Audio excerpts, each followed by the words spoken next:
പവിത്ര ബന്ധം, പരിശുദ്ധ സ്വർണം. Sara golden diamonds, Edappal. ഭിന്നശേഷിക്കാർക്ക് ചെസ് പരിശീലനം ആരംഭിച്ചു. ജില്ലാ കളക്ടർ VR വിനോദ് ഉദ്ഘാടനം ചെയ്തു.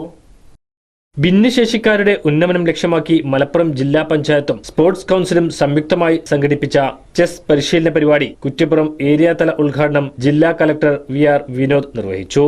ഡിഫറൻ്റ്ലി ഏബിൾഡ് ആയിട്ടുള്ളവർക്ക് മറ്റു ചില കഴിവുകൾ, അത് നമ്മൾ തിരിച്ചറിയണം. എന്ത് കഴിവുകളാണ് ഉള്ളത്, ആ കഴിവുകൾ എന്താണ് സ്പെസിഫിക് ആയിട്ട് കണ്ടെത്തി ആ കഴിവ് ഉപയോഗിച്ച് ജീവിതം വളരെ മുമ്പോട്ട് വളരെ സന്തോഷകരമായി കൊണ്ടുപോകാൻ സാധിക്കുന്നതിനുള്ള ഒരു തുടക്കം.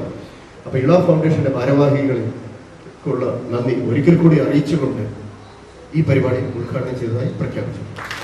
കുറ്റിപ്പുറം ഇല ഫൗണ്ടേഷൻ ഹാളിൽ നടന്ന പരിപാടി ജില്ലാ സ്പോർട്സ് കൌൺസിൽ എക്സിക്യൂട്ടീവ് അംഗം C സുരേഷ് അധ്യക്ഷത വഹിച്ചു. Sports council secretary VR Arjun, Tirur chess club president advocate Vikram Kumar, doctor Zakariya, psychologist M Vismaya, Ila foundation അംഗങ്ങളായ A സുൽഫിക്കർ, ജിഹാദ് യാസർ, രമേശ് മേനോൻ, ചെസ് പരിശീലന ക്യാമ്പ് കോർഡിനേറ്റർ ഫിദ എന്നിവർ സംബന്ധിച്ചു.